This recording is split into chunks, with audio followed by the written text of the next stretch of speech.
My name is Ibi Funke, and I share tips with international medical graduates to help them thrive in their careers.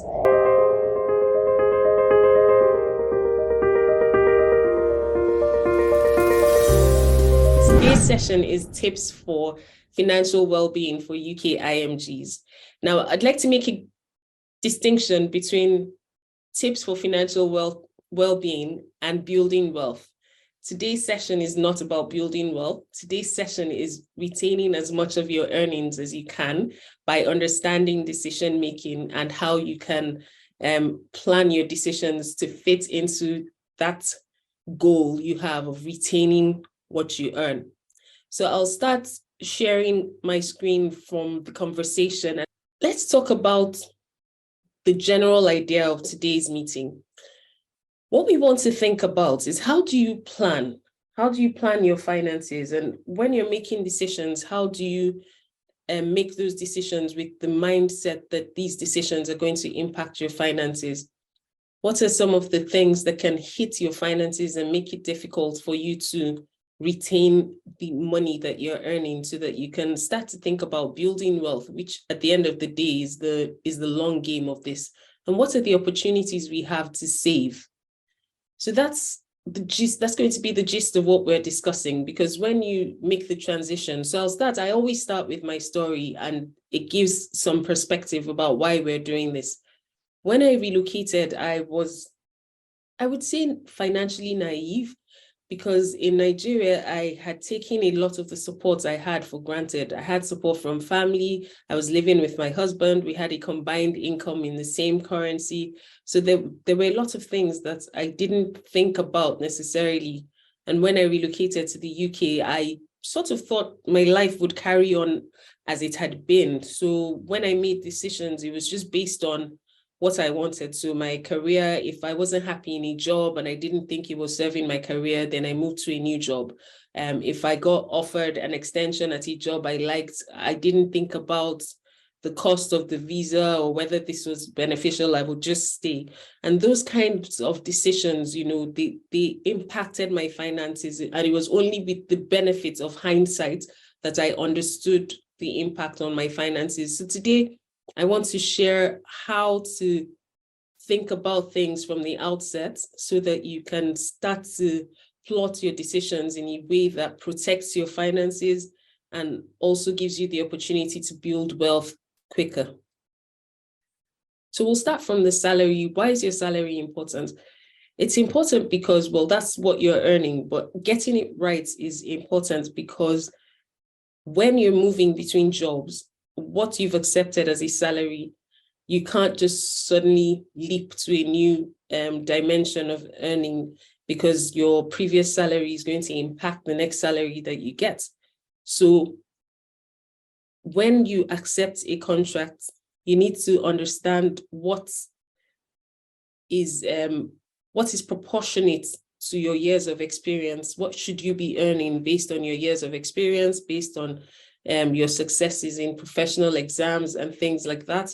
So there's BMA guidance for all the nations in the country to say how much of what you're doing, how much of what you're earning should you be looking at. So how many years have you worked for and how much should you be earning? So look at that from the BMA guidance in the first instance to make sure that what you're being offered is commensurate with your years of experience. If it isn't, there's an opportunity to negotiate and provide evidence so that you can get to the right node for your salary.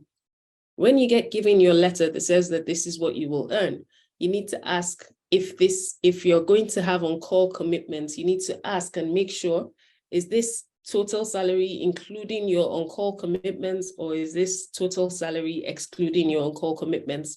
And those questions are important because you need to be able to plan what your income will be and whether that will serve the lifestyle that you want to live. Think about negotiating your salary and also getting involvement from the BMA if you're a member, because they can cross-check your contract and say whether your contract is appropriate given your CV, your experience and things like that. So it's useful to have those kind of things in mind and make sure you get the salary right, because once you've got it wrong, it's very difficult to get back in the right place. Now, having said that, this is more for people who are starting.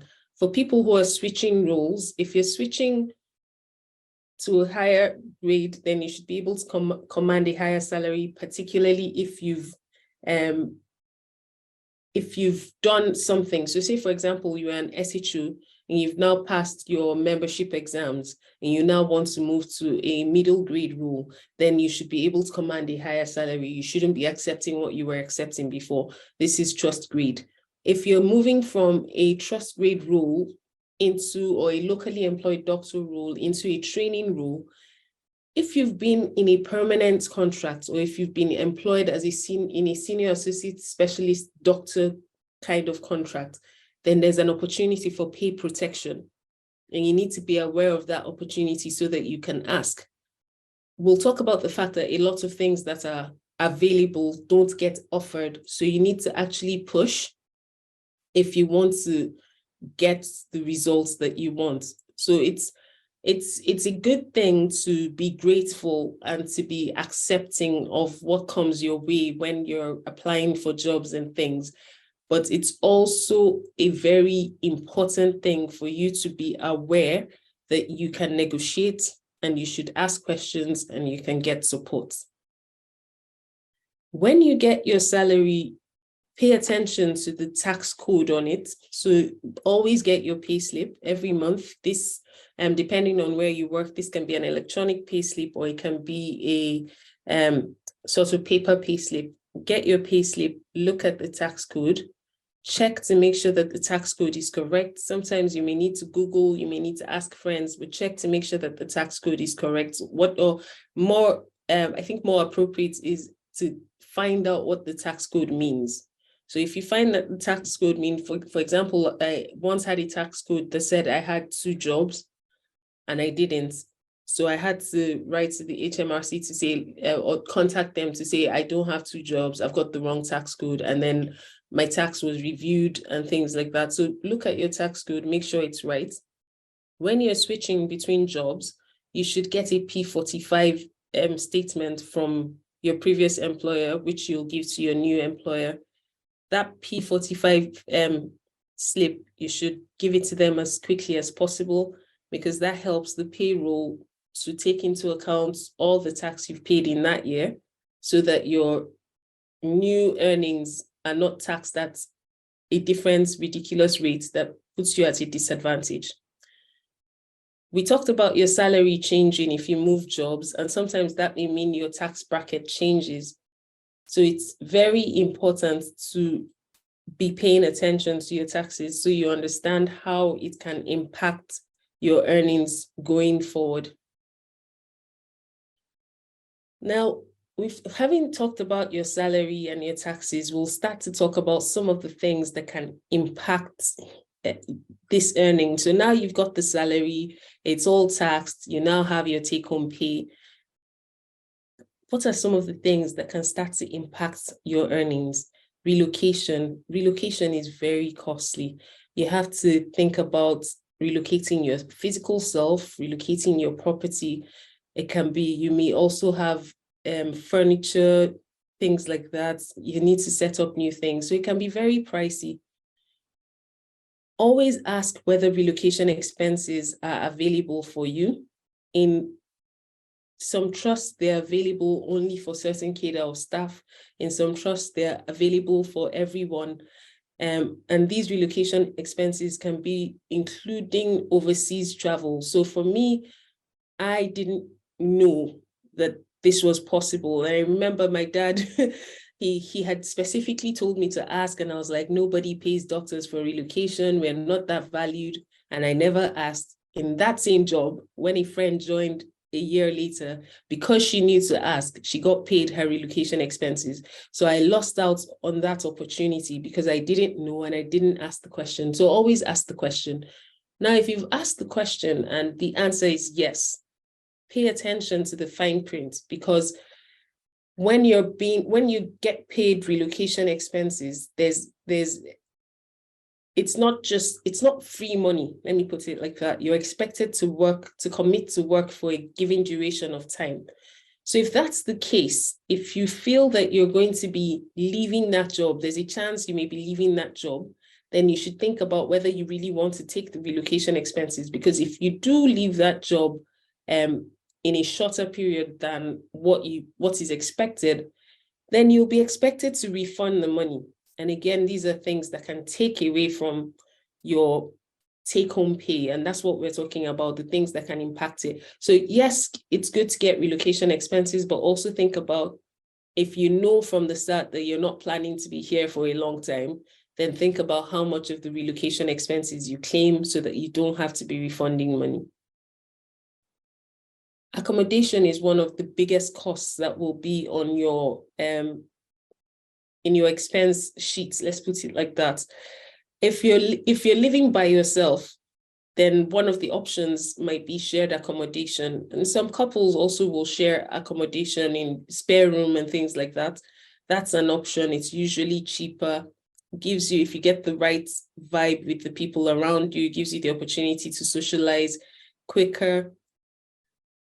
If you have a family, then you might want to get accommodation on your own. And sometimes it may just be that you're the sort of person who wants to be by yourself. So for example, in my first role, I was alone and I decided to get a house by myself rather than share rooms, because I was pregnant and I didn't want to be thinking about other people's hygiene and toilets. And it was my first pregnancy and I was very nitpicky. That decision meant my accommodation cost me £400 more than it would have if I had shared accommodation for the first 6 months when I was in the UK. So whilst it was a decision I made at the time based on how I felt, looking back now, I wonder if I had known how my finances would play out in the long run, would I still have made that decision? So it's useful to think about your personal tastes, your personality, how you get on, and sort of make it a conscious decision. Like, yes, I know that this is more expensive, but I think this is what is in my best interest for my mental well-being. The next thing to think about if you're getting a place by yourself is whether you should get a furnished place or an unfurnished place. A furnished place has the advantage of ease. So you move in, you don't have to buy any furniture, you don't have to do much, you just have to get settled in your property. When you're leaving, all you have to do is pack your things up and leave. You don't have to think about disposing of furniture, transporting furniture, all those expenses that come with relocating. That being said, the furnished will be more expensive than the unfurnished. If you know that you're not planning long-term to live in the unfurnished place, then you can find cheaper options for furnishing like charity shops, Facebook Marketplace, things like that. So it's just good to be aware of what your options are so that you can play around with things. For IMGs, the visa costs are a huge part of our lives. And it's very important to think about what you want to do and what you hope to achieve. So we were talking about the salary earlier. And one of the things that determines that is your job contract. What's the nature of your job contract? If you're doing when you are starting in the UK, especially now, the climate around starting when people pass PLAB, people are a bit desperate for jobs. They've applied and applied and applied. They've not been successful. So as soon as they get an offer, they're quite keen to take that offer.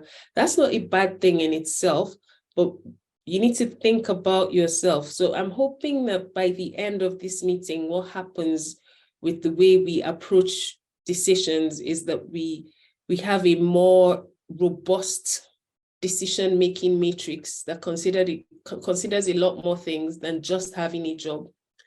If you're offered a job that is for 6 months and you're, say, for example, relocating with your family, it means that in the space of 12 months, you're going to pay at least twice for visa applications.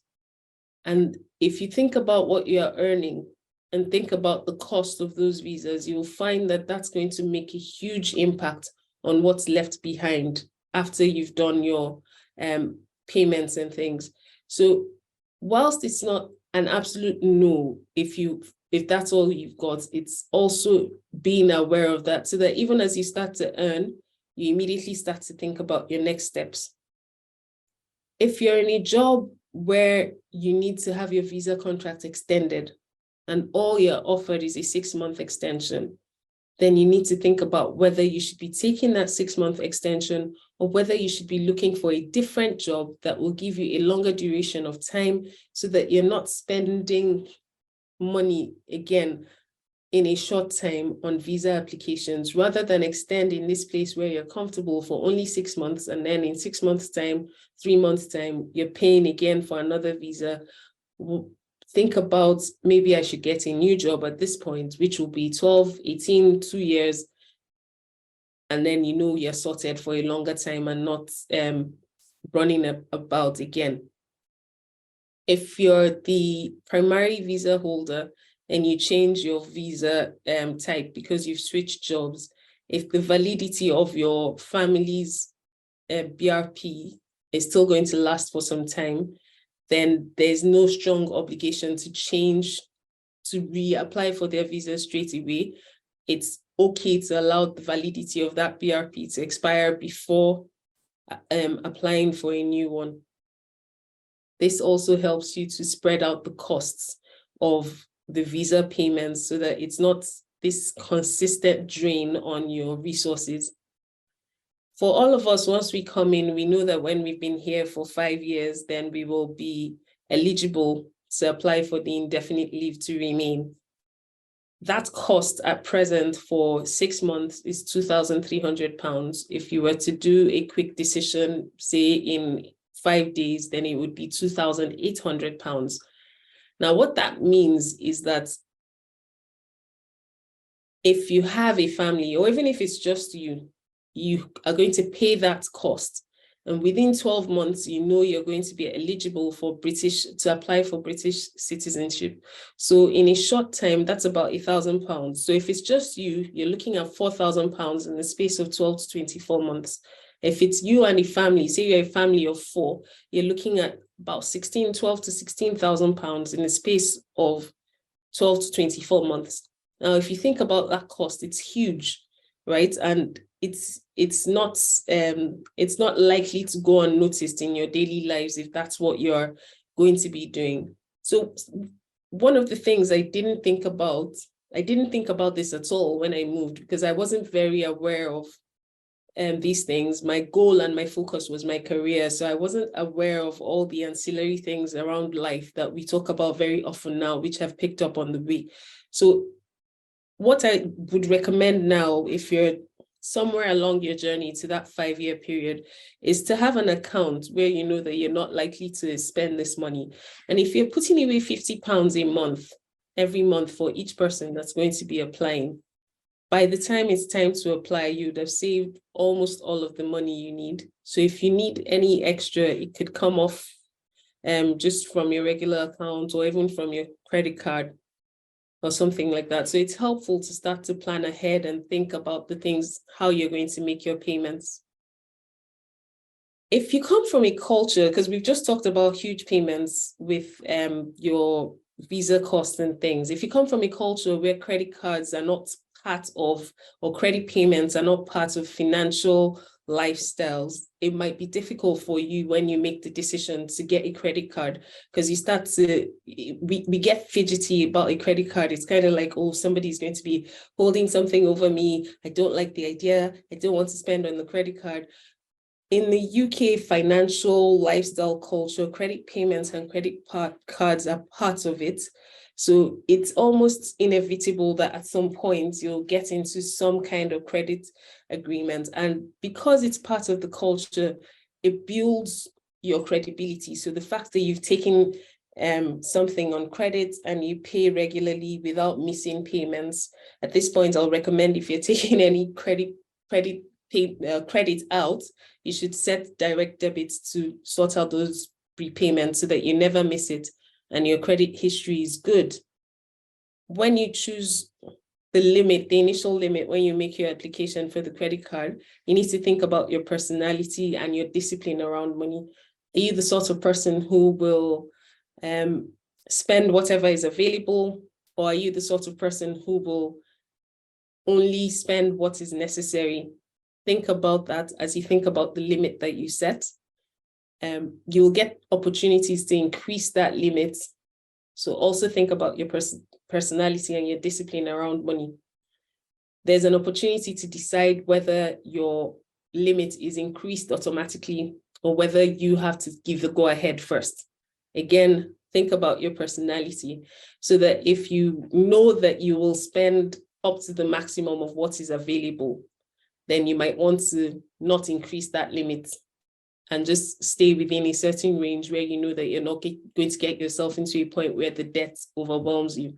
That being said, we started the conversation by saying that you might be credit naive, so you may not know what you're like until you've actually had the credit card and seen how you've behaved with it. So in my own case, I didn't think I was the sort of person who would just spend whatever was available. But then I made mistakes with my visa applications, which meant that I needed more money than I expected. My professional exams were taking longer, so I was spending this off of my credit card.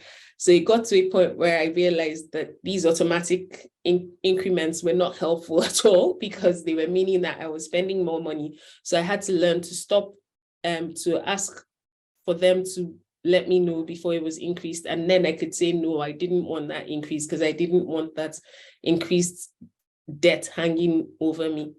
Okay, so I think it's really important. Yes, the credit card is good. Yes, it's helpful, but also be mindful of your discipline and how you manage it and never miss a payment.